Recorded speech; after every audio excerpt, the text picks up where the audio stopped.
রংপুরের মহিপুরে দ্বিতীয় তিস্তা সেতুর পশ্চিম পাশের সেতু রক্ষা বাঁধে ভাঙন দেখা দিয়েছে। এ বিষয়ে বিস্তারিত জানাতে আমাদের সাথে যুক্ত হয়েছেন সহকর্মী সুজন আহমেদ।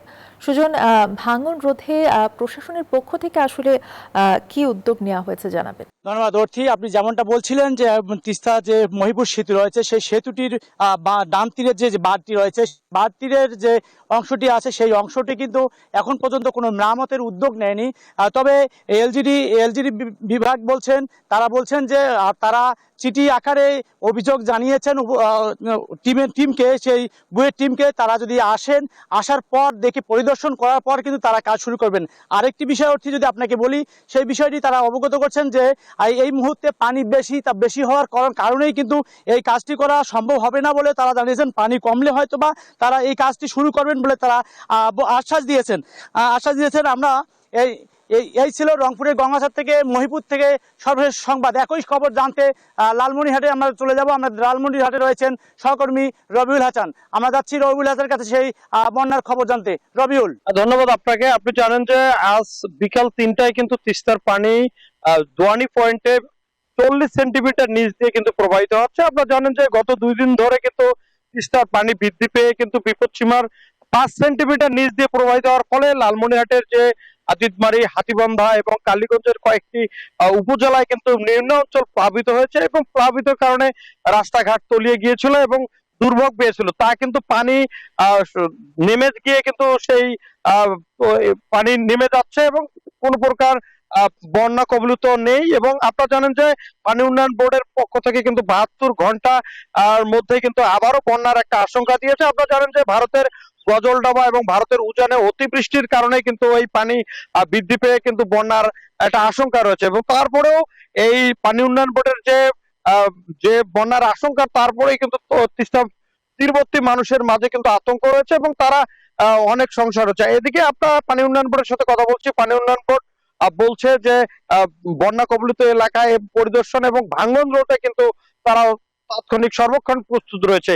এই ছিল আমার কাছে সর্বশেষ। আমরা যাচ্ছি সুনামগঞ্জে সহকর্মী বুরহানের কাছে, সেখানকার সংবাদ জানতে। ধন্যবাদ রবিউল। এটি আসলে নেত্রকোনাতেও বিভিন্ন নদ নদীর পানি কিন্তু বৃদ্ধি পাচ্ছে, কারণ গত কয়েকদিনের যে টানা বর্ষণ তা কিন্তু নেত্রকোনাতেও হয়েছে এবং এতে করে কিন্তু আশপাশের যে নদ নদীগুলো সবগুলোই কিন্তু আসলে পানিতে প্লাবিত হয়েছে। আমি এখন এই মুহূর্তে যে নদীটির পাশে দাঁড়িয়ে আছি, এটি নেত্রকোনার মগরা নদী। এখানেও কিন্তু আমরা দেখেছি যে বিপদসীমার খুব কাছাকাছি কিন্তু প্রবেশ করেছে। আমি একটু দেখানোর চেষ্টা করছি যে এখানে শুধু মগরা নদী নয়, নেত্রকোনার যে সীমান্ত উপজেলা দুর্গাপুরের যে সোমেশ্বরী নদীতেও বেশ পানি বৃদ্ধি পেয়েছে, যদিও এখনো বিপদসীমার নিচ দিয়েই প্রবাহিত হচ্ছে। আমি এখানকার যিনি আসলে পানি উন্নয়ন বোর্ডের যে নির্বাহী প্রকৌশলী, তার সাথেও কথা বলেছিলাম। তিনি কিন্তু জানিয়েছেন যে এখন পর্যন্ত নেত্রকোনার যে ধনু, কংস এবং উবদাখালী নদী, সবগুলো নদীর পানি বৃদ্ধি অব্যাহত আছে, তবে এখনো বিপদসীমা আর উপরে ওঠেনি, নিচেই বহমান, যে কারণে এখনো বন্যা পরিস্থিতির সৃষ্টি হওয়ার মতো কোনো অবস্থা এখনো হয়নি। তবে এই যে বৃষ্টিপাত, যদিও আজকে কিন্তু সকাল থেকে আমরা দেখেছি যে মেঘ একেবারেই হয়নি এবং কিছুটা রোদ রয়েছে, যে কারণে এখন কিন্তু পানির যে বৃদ্ধি কিন্তু আসলে হলেও যে একটি সংখ্যা বন্যার, সেই সংখ্যাটুকু কিন্তু এখনো নেত্রকোনাতে আমরা দেখিনি। এই সব মিলিয়ে বলবো যে আসলে নেত্রকোনার এখনকার পরিস্থিতি এখন বন্যা পরিস্থিতি হয়ে ওঠেনি। তবে এখন আমরা যাব সুনামগঞ্জে, সেখানে রয়েছেন বোরহান। সেখানকার আসলে যে বন্যা পরিস্থিতি তিনি আসলে ওখান থেকে জানাবেন আমাদের। বোরহান। চুয়ানামত কাকন নেত্রকোনা পরিস্থিতি জানছে। সুনামগঞ্জে গত 2 দিনে পাহাড়ি ডলে কিছু রাস্তা তলিয়ে গিয়েছিল, আবার সকাল থেকে আপনার এই রাস্তাগুলি আবার চলাচল শুরু হয়েছে এবং সুনামগঞ্জে এটা আমার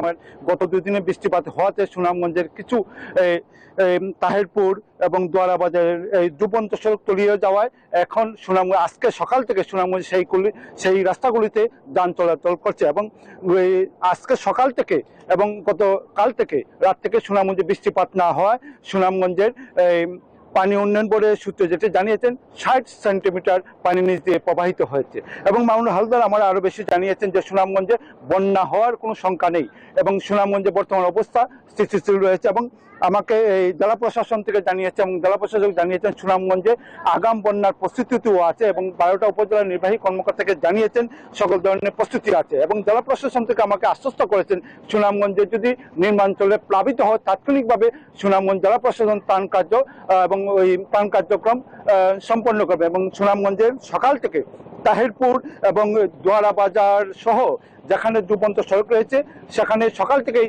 যান চলাচল শুরু হয়েছে এবং সুনামগঞ্জে এবং গত কয়েকদিনের বৃষ্টিপাতের যে অবস্থা তৈরি হয়েছিল এই গতকাল থেকে বৃষ্টিপাত না হয় সুনামগঞ্জের অবস্থা স্থিতিশীল আছে এবং পানি উন্নয়ন বোর্ড আবারও আমাদের নিশ্চিত করেছেন সুনামগঞ্জে আগাম বন্যার কোনো সৃষ্টি হওয়ার সুযোগ নাই। এই ছিল আমার কাছে সুনামগঞ্জের সর্বশেষ সুনমার পাড় থেকে অর্থী। ধন্যবাদ আপনাদের সবাইকে। সুনামগঞ্জ, লালমনিরহাট, নেত্রকোনা এবং গঙ্গাছড়া থেকে জানাচ্ছিলেন আমাদের সহকর্মীরা।